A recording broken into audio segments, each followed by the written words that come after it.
আসসালামু আলাইকুম। আহ, কেমন আছো সবাই?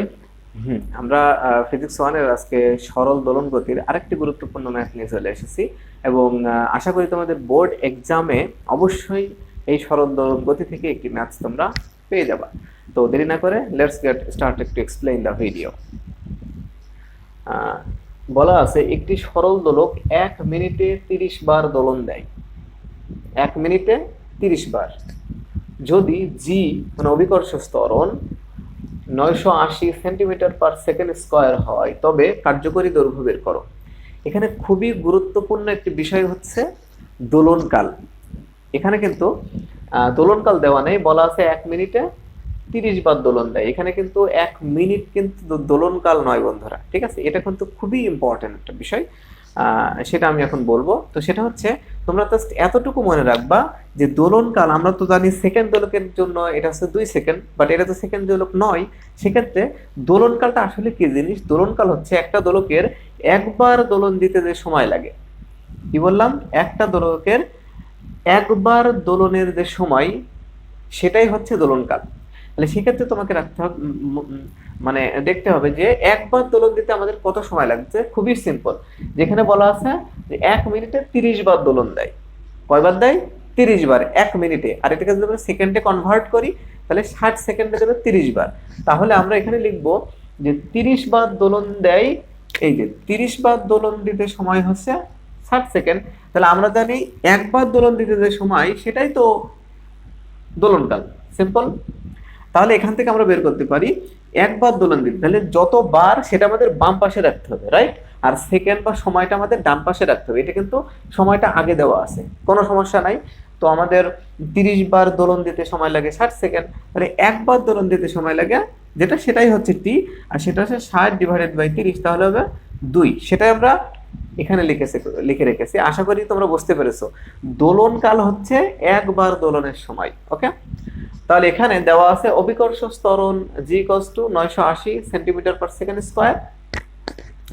ওকে, এখন আমাদের খুব গুরুত্বপূর্ণ বিষয় টি এর মানটা বের করা। তো আমরা লিখেছি 30টি দোলন দিতে সময় হচ্ছে 60 সেকেন্ড।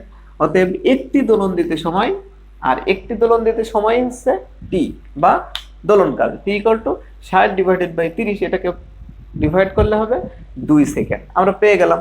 এবার হচ্ছে কার্যকরী দৈর্ঘ্য। এবার তোমরা নিজেরা আশা করি পারবা। তা আমরা সরাসরি দোলনকালের সূত্র থেকে আমরা মানে এই ম্যাথটা সলিউশন করতে পারবো।